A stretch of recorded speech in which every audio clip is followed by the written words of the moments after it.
ஆச்சி மசாலா. எந்த சமையலும் ருசி தேடும் ரகசியம். 20 ரூபாய்.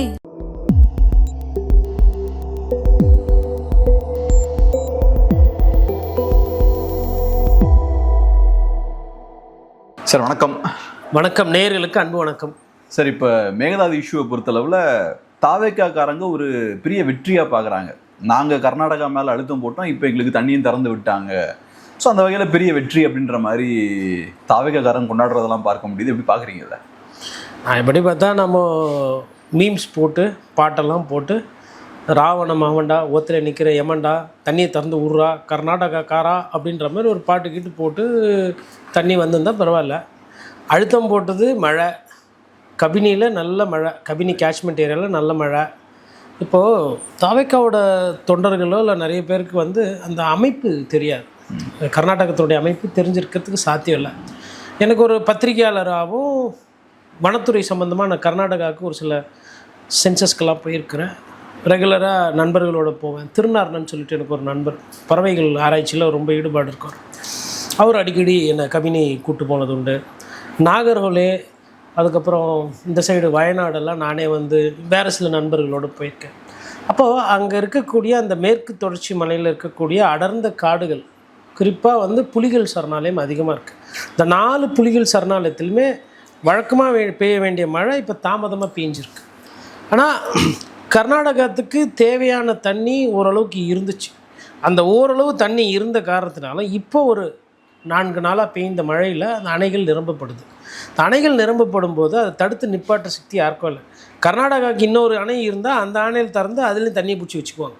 அவங்களோட இயல்பு அதுவாக இருக்குது. அப்படி இருக்கும்போது அப்போது விஜய் சாரோட அந்த நடவடிக்கை எடுக்காத தன்மை, தமிழக அரசினுடைய அந்த இயலாமை இந்த விஷயத்தில் ஒரு ஆக்கப்பூர்வமாக பண்ணாமல், இப்போ ஜூன் மாதத்துலேயே நீங்கள் தண்ணி வாங்கியிருந்தீங்கன்னா சரி, ரைட், ஆமாம் வெற்றி. இல்லை ஜூலை மாதத்தில் தண்ணி வாங்கியிருந்தீங்கனாலும் வெற்றி. இல்லை ஜூலை இறுதியில் 3500 கன அடி தண்ணி திறந்தே விடணும்னு சொல்லிட்டு காவேரி மேலான ஆணையம் சொல்லிச்சு. அப்போ அதை நீங்கள் வாங்கியிருந்தால் கூட வெற்றி. மழை பெஞ்ச உடனே அவங்களா தானாக திறந்து விடுறாங்க. இது எப்படின்னா, அதாவது ஏதோ உட்காரும்போது அந்த பழம் விழுந்ததுன்னு வாங்க, அது மாதிரி கூட கிடையாது. இது இயற்கையோட நீதி. அதாவது இதில் செயற்கையாக நடந்தது என்னென்னா, அவங்களுக்கு தண்ணி நிரம்பினதுக்கப்புறம் தான் நமக்கு கொடுக்குறாங்க. காவேரி நடுவர் மன்றமோ இல்லை அந்த உச்சநீதிமன்றத்தினுடைய தீர்ப்பு என்பது அந்த மாதிரி சொல்லலை. தண்ணி கம்மியாக இருக்கும்போது, பற்றாக்குறை இருக்கும்போது, பற்றாக்குறைன்னா என்ன, ஒன்று அணையில் பாதி இருக்கலாம், இல்லை அணையில் 60% இருக்கலாம், இல்லை அணையில் 40% இருக்கலாம். அப்படி இருக்கும்போது நீங்கள் எப்படி தண்ணியை பகிர்ந்துக்கணுன்னு தான் தீர்ப்பு கொடுத்துருக்கு. அப்போ அவங்க அணையில் 60%, 70% தண்ணி, இல்லை 50% தண்ணி இருந்த பொழுது கூட அவங்க அதை பகிர்ந்துக்கல. இதுதான் உண்மை, இதுதான் நடந்துச்சு.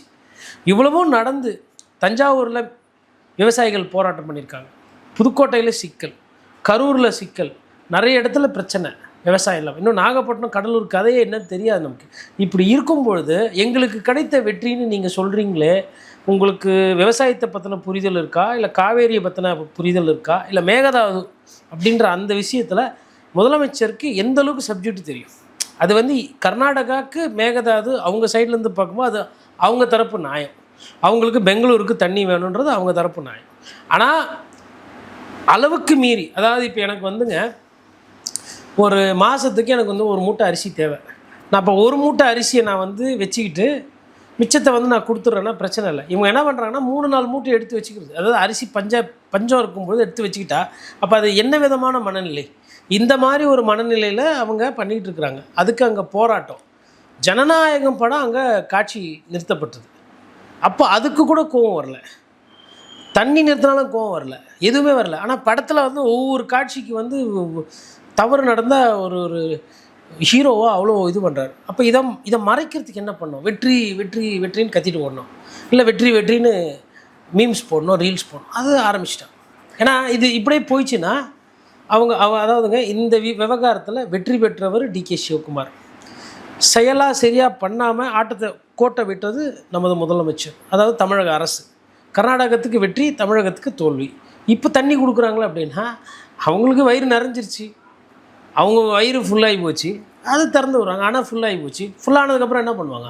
இதே நீங்கள் ஒரு ஒரு மாதத்துக்கு முன்னாடி அந்த தண்ணியை திறந்து விட்டுருந்தீங்கன்னா கூட சரி, ஒரு மாதம் தள்ளி போச்சு, ஜூனில் பண்ண வேண்டிய வேலையை நாங்கள் ஜூலையில் பண்ணுறோம் அப்படின்னும் போது ஒகேனக்கல்லில் தண்ணி வந்துச்சா, ஒகேனக்கல்லேருந்து கீழே என்ன வருது, முக்கொம்பில் என்ன நிலமை, கல்லணையில் என்ன நிலமை அப்படின்றத பார்த்து ஏ கனல் பி கனல் அது வேறலாம் வருமா தண்ணி, இல்லை வேறு மெயினில் தான் வருமா, உள்ளே இருக்கிறவங்க விவசாயம் பண்ண முடியுமா, பண்ண முடியாதா, இல்லை சும்மா கொஞ்சம் ஒரு 2 வாரத்துக்கு தண்ணி இருந்தால் கூட அதுக்கப்புறம் போரை வச்சு காப்பாற்றிக்கலாம், ஏதோ ஒரு சிந்தனைக்கு போயிருப்பாங்க விவசாயி.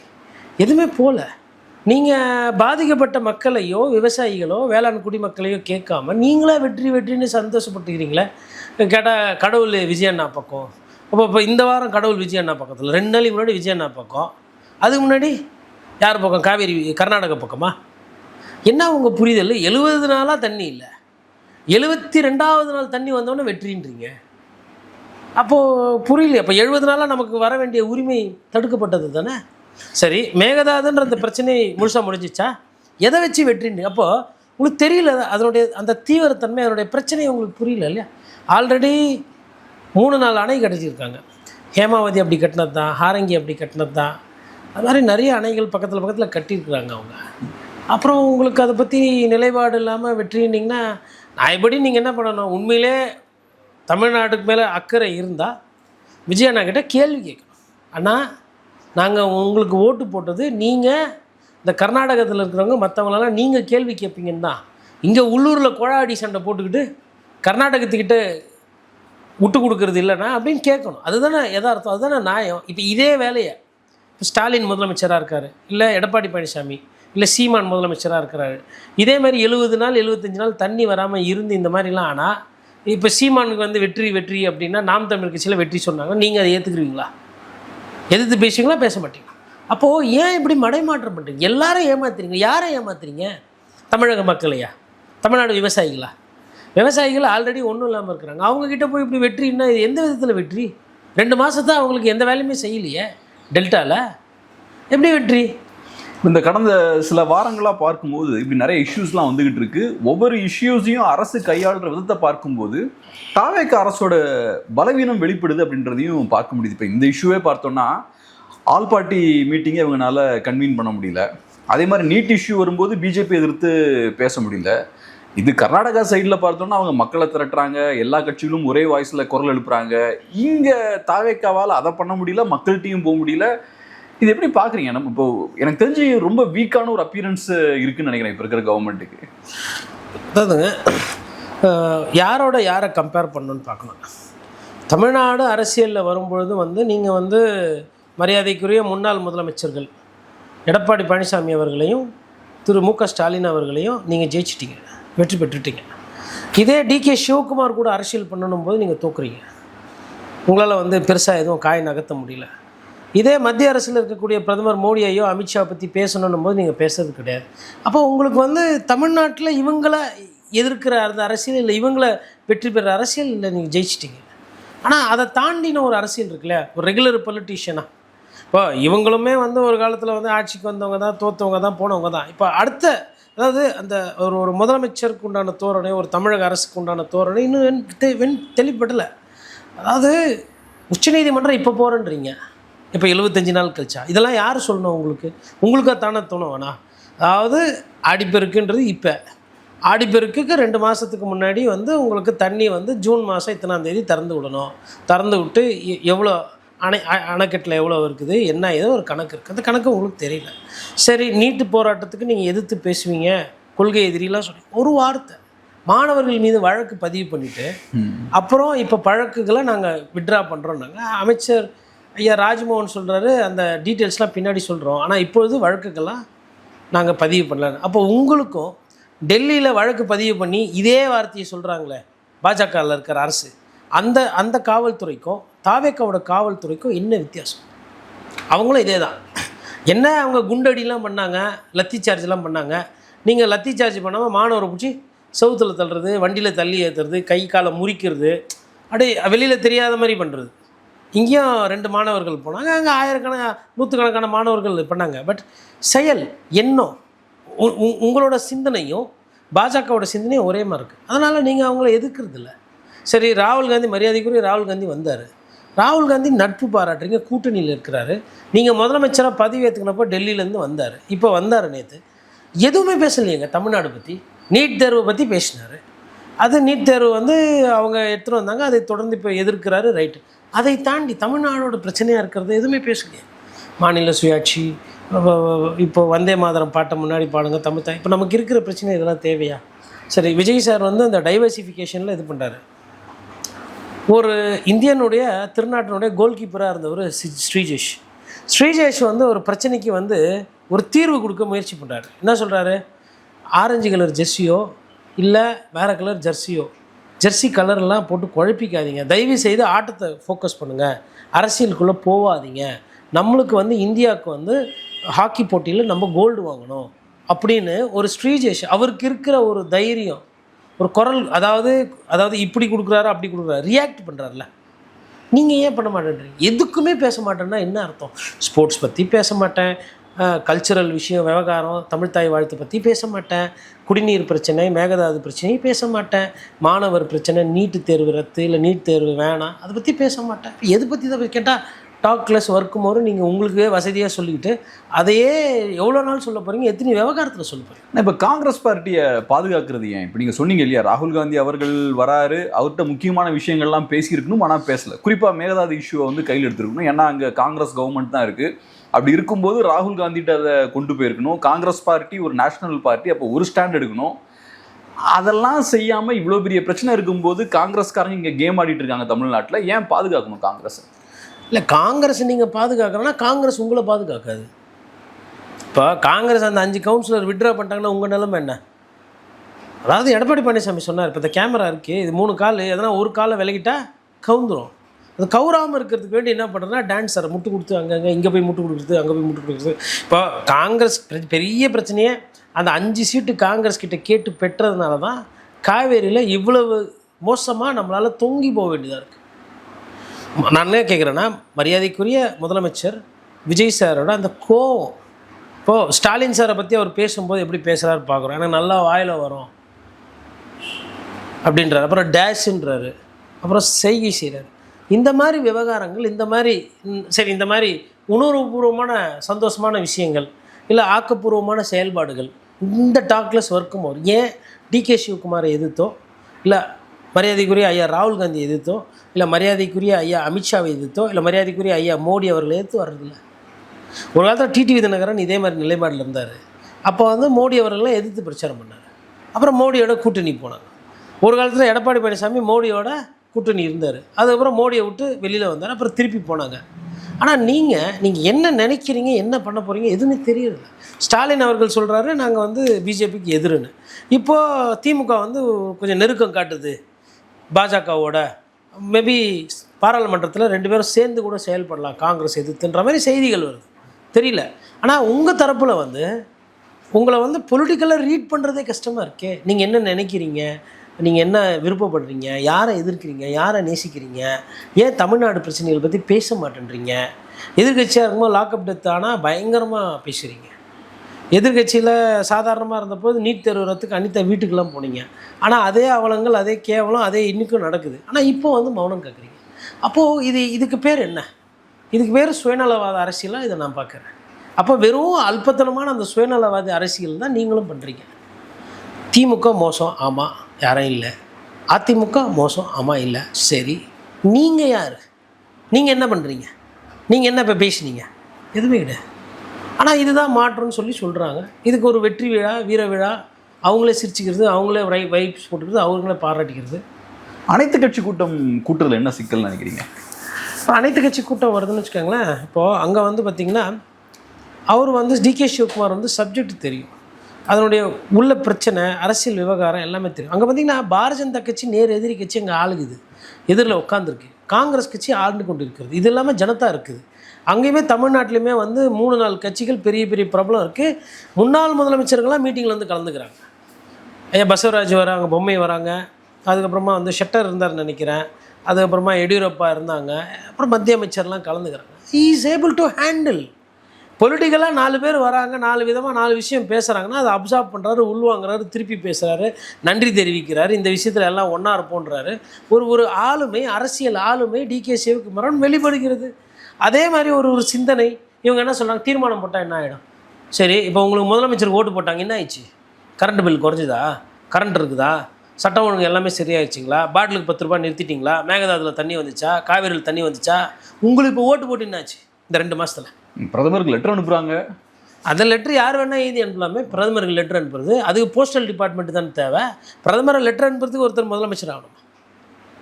நீங்கள் கேட்குறீங்கல்ல, அதெல்லாம் மோசம் பர்ஃபார்ம். இப்போ நீங்கள் இந்த 70 நாளில் நீங்கள் சாதித்த சாதனை என்ன? நீங்கள் மக்களுக்கு தனிப்பட்ட முறையில் பண்ண விஷயம் என்ன? ஏதாவது ஒன்றே ஒன்று என்னன்னா, லஞ்சம் குறைக்கப்பட்டு விட்டது அப்படின்ற அந்த பிரச்சாரம் அது அதிகமாக பேசப்படுது. ஆனால் உங்கள் அமைச்சர்கள் சார்ந்தவங்களே காசு கேட்டாங்க, ஒன்றிய செயலர் பணம் கேட்டார், பணம் கொடுக்கலன்னா அடிதடியாகும், மிரட்டல் வரும்னு அவ்வளோ வீடியோ வருது, பாலியல் சர்ச்சைகள் வருது. உங்கள் துறை ரீதியாக உங்கள் தாவேக்கு அரசு மீதியாக பாலியல் சர்ச்சைகள் வந்தால் என்ன நடவடிக்கை எடுத்தீங்க? எதுவுமே இல்லை. ஆனால் அந்த மாசு, அந்த கூட்டம் நேசிக்கிறாங்க. அதை தவறுதலாக அவங்க அதை உபயோகப்படுத்துகிறாங்க. மக்கள் வச்சிருக்கிற நம்பிக்கையோடு விளையாடுகிறார்கள். மக்கள் விஜய் சாரை நம்புகிறாங்க, நல்லது செய்வார், இவர் பண்ணுவார், இவர் மாற்றம் கொடுப்பாருன்னு தான் நம்புகிறாங்க. இந்த நொடி வரை நம்பிட்டு இருக்கிறாங்க. இல்லைனா எதுக்கு கத்திப்பாரால் அவ்வளோ பேர் நிற்கிறோம்? வெறும் ஆசை ஒண்டி கிடையாது, ஏதோ இவர் செய்வாருன்னு. ஆனால் ஒவ்வொரு நாளும் நீங்கள் திருப்பி திருப்பி திருப்பி திருப்பி அவங்கள வஞ்சிக்கிறீங்க, ஏமாத்துறீங்க. இப்போ நான் வேற ஒருத்தர்கிட்ட கூட பேசினேன். என்னங்க, ஒரு காவல்துறை ஃபங்க்ஷனில் போய் பட்டு வேஷ்டிலாம் கட்டின்னு போகிறாரு, ஏன் பட்டு வேட்டி கட்டின்னு போடல, என்னங்க பிரச்சனை அப்படின்னா, நான் என்ன சொன்னேன்னா, சரி இதுக்கு முன்னாடிலாம் யாரும் பட்டு வேஷ்டிலாம் கட்டின்னு போடல சார். நான் ஏங்க ஒருத்தர் மாதிரி ஒருத்தர் இருக்கக்கூடாதுன்னு அதிகாரி. நான் தான் சொன்னேன், காவேரி பிரச்சனை இந்த மாதிரி இருக்கும் பொழுது நீங்கள் இன்சென்சிட்டிவாக நடந்துக்கிற மாதிரி எனக்கு தோணுது அப்படின்னு. அப்போ அந்த அதிகாரி சொன்னார், இல்லை கோட்டி நீங்கள் சரியாக பார்க்கலையோ அப்படின்ற மாதிரி கேட்டார். நான் சொன்னேன், சார் நீங்கள் இப்போ திருவாரூருக்கு ரீசெண்டாக போனீங்களான்னு கேட்டேன். இல்லைன்னாரு. போனவங்களை யாருன்னா கேளுங்க, இல்லைனா அங்கே இருக்கவங்களுக்கு ஃபோன் பண்ணி கேளுங்க, அப்போ நான் சொல்கிறது புரியன்னாரு. அப்புறமா ஒரு 2 மணி நேரம் கழிச்சு ஃபோன் பண்ணி, இல்லைப்பா என்னப்பா விவசாயிலாம் ஒரு மாதிரி ரொம்ப சோகமாக இருக்கிறாங்கன்றாங்க, ஒரு மாதிரி கோவத்தில் இருக்கிறான்ற மாதிரி. சார் இதுதான் சார் யதார்த்தம். எல்லார் வீட்லேயும் இன்றைக்கி டிவி இருக்குது, எல்லார் வீட்லேயும் செல்ஃபோன் இருக்குது.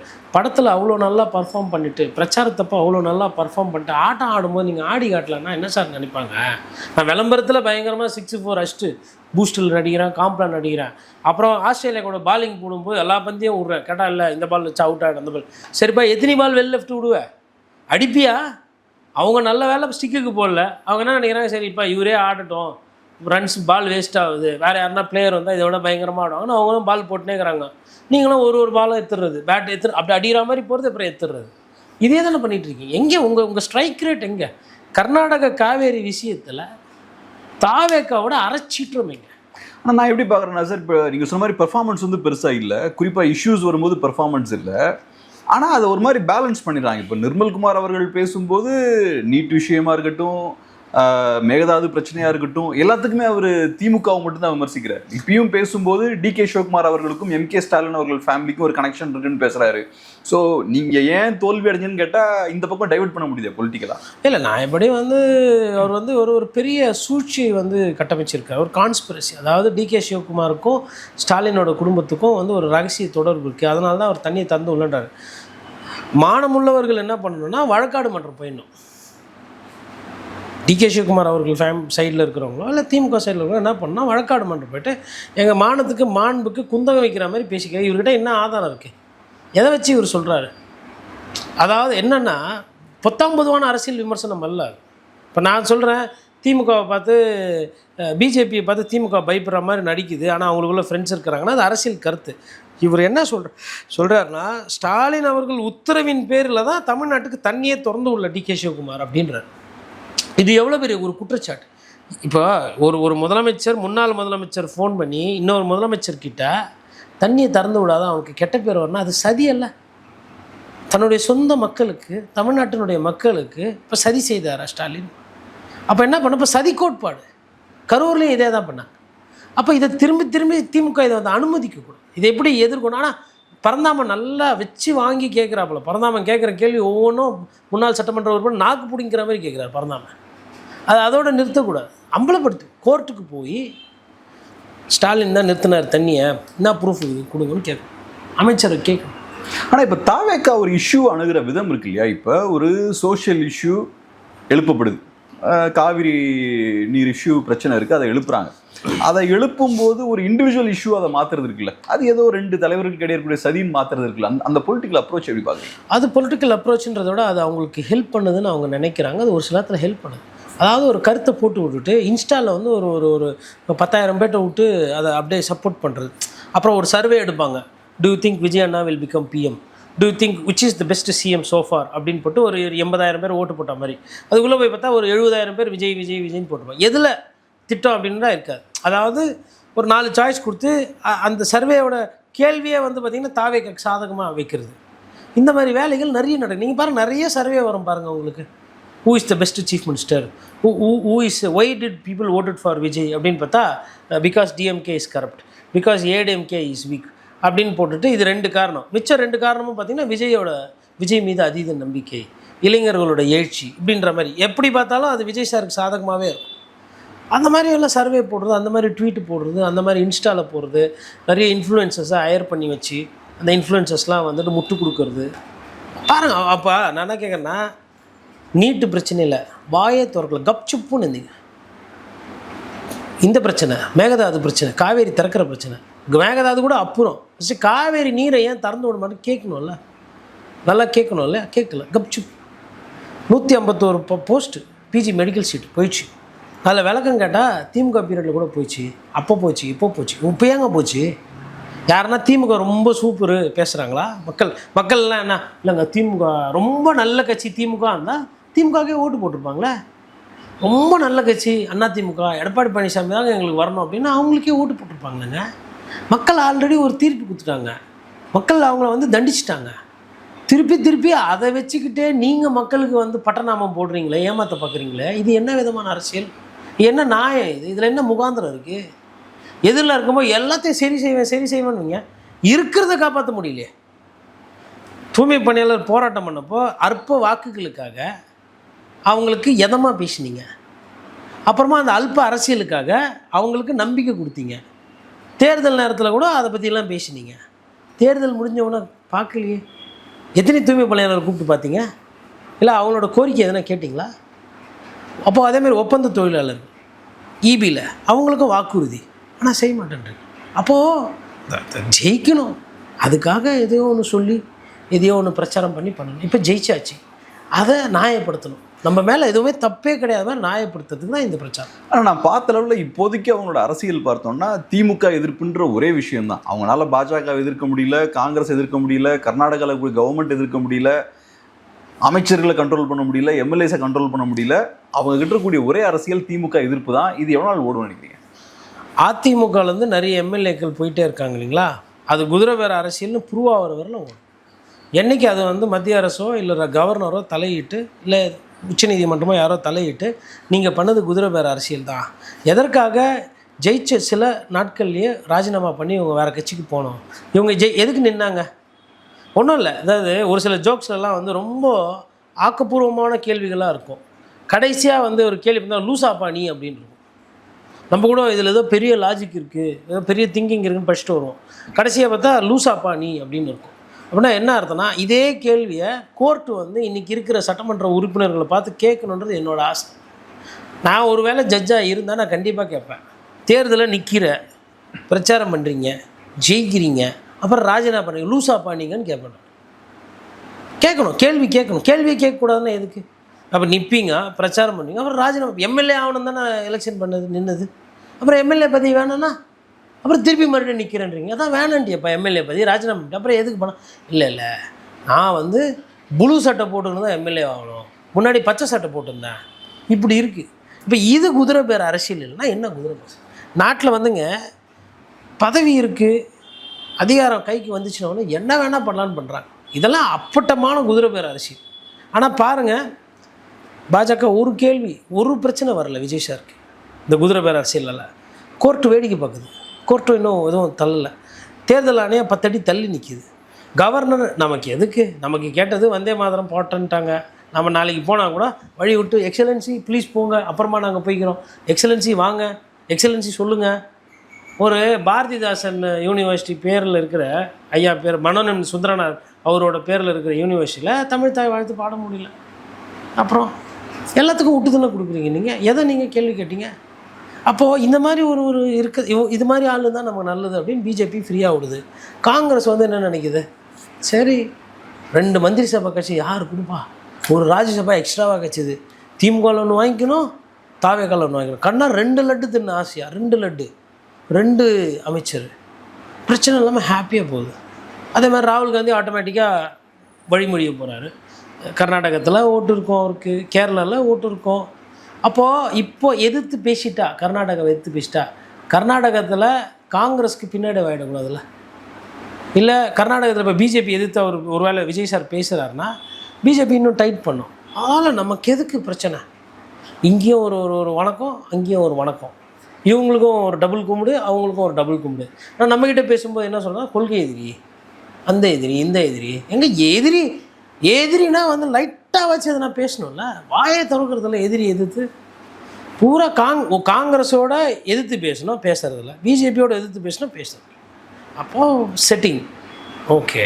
யாரை எதிர்த்து பேசணும், இப்படி பேசினா கூட அப்படி திமுக மடைமாற்றம். அதனால் வந்து இது முழுக்க மடைமாற்ற அரசியல், வேறு எதுவும் கிடையாது.